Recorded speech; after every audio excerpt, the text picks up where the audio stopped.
Control, what I call the control panel. This is basically how we're gonna extend and retract our awning.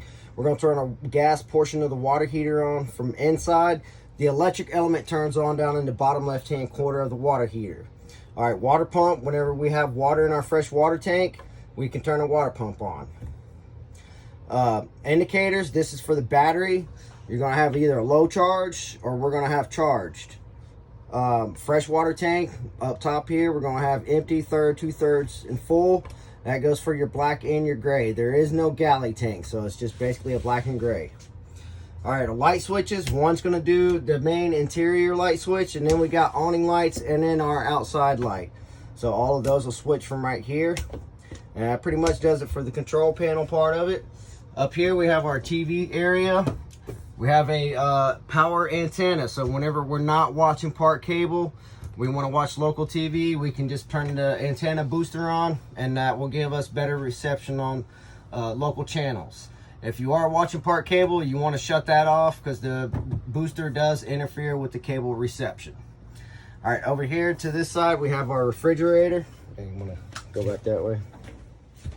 All right, there is no controls on the outside of the fridge, so we literally have to open the freezer. When we get on the inside here, we'll push the power button to turn on. If we're hooked up on our power cord, we're just gonna leave it in the auto position. Or if you're having an issue with the electric element, it's not cooling the refrigerator off, you can easily just depress the button and let it come out, and that will switch you over to the LP side.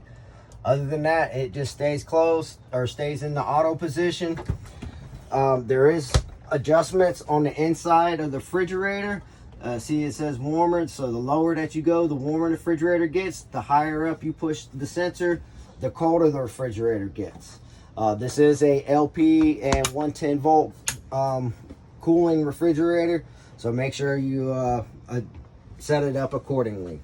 All right, for life safety, we have our white fire extinguisher, we have a smoke detector, and we also have an LP detector. There's your smoke detector, and then LP detector is located down.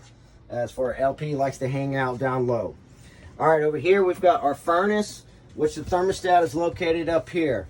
Far over to the left means that we're not using the furnace.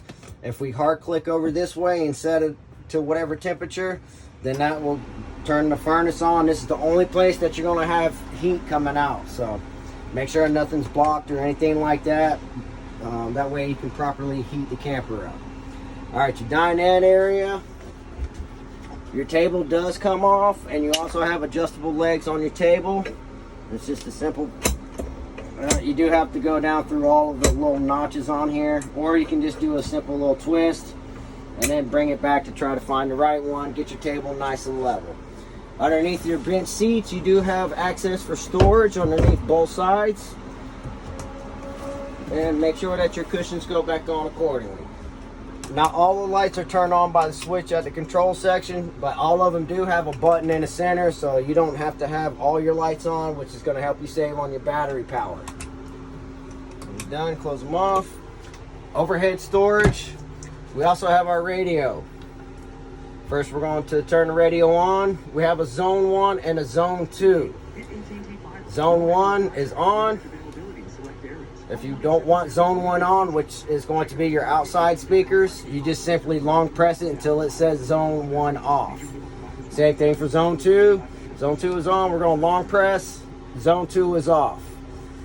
Depending on how you're wanting to entertain, it's up to you. Then when we go to shut off, we're going to long press the power button. Now, if you want to watch DVD players or Blu-rays or anything like that, this does not take CDs or DVDs, so you're going to have a separate DVD player with an HDMI cable. You're going to HDMI cable out of the back of the DVD player and into the connection on here. Then that will come out with your HDMI cable that is located back behind the TV. It's the only place that you're going to be able to do that with.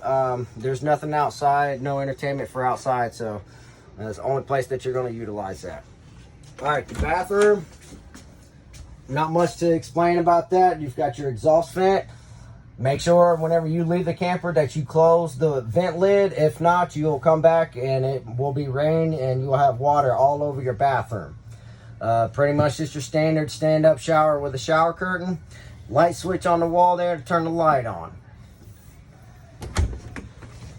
All right, kitchen area, you got a 12-volt hood vent, very good air pooling fan. Your stovetop is LP, and yes, you do need to have a grill lighter to light the burners off. Kitchen sink light over top here. You also have a little small kitchen sink, stainless steel. Make sure you get you some stainless steel cleaner. Keep that nice and clean when you're done using the camper. That way it doesn't get all spot rusted.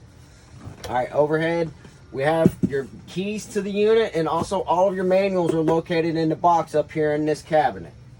Down underneath the cabinet, we have our GFI receptacle. Any receptacles that are located near water are going to be controlled by this receptacle here. So this one here, the one outside, there's going to be your only two that are going to be on that GFI circuit. Storage up underneath your cabinets. You do got plumbing pipes underneath there, so please be careful whenever you're packing stuff in there not to break or crack anything. That'd be terrible for you to get to your campsite and hook water up to the unit and you got water coming out everywhere to kind of ruin your camping trip. All right, your drawers. And then underneath those you have your power station. This does all of your 110 breakers, all your 12-volt fuses, and also has the converter located down at the bottom, which is going to charge your battery whenever you're plugged in on solar or on shore power.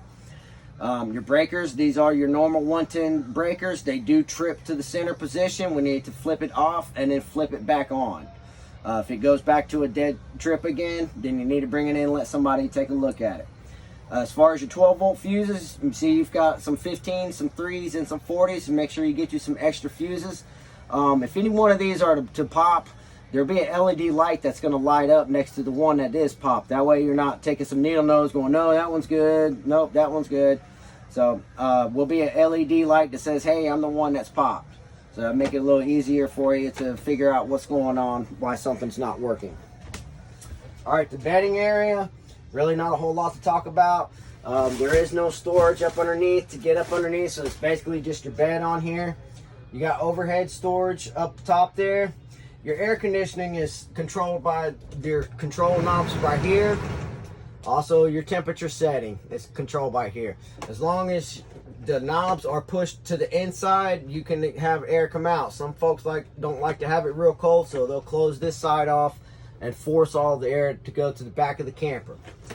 Also, your filters are located on the side on both of them. These are washable. You can just simply pull the grill out, clean the grill off, pull your filter off, rinse it off, and then poke it back in there and put your grills back in. You're ready to have your air conditioner will have some nice clean air to pull in.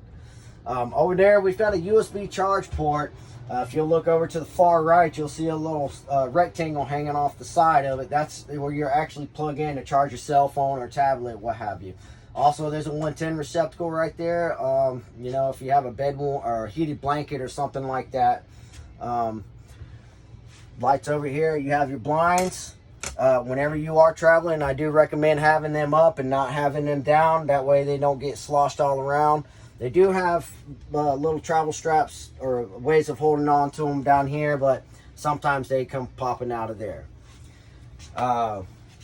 That's pretty much about it. Keep up with the roof inspection on it. That's one of the biggest things. Here in Florida, we get a lot of dry cracking on the roof sealant, so make sure you come in at least once or twice a year. Let us do a free roof inspection on it, and also check your exterior sealants. They do dry rot and crack just the same as your roof sealant does. So alrighty, enjoy, good luck, and have fun.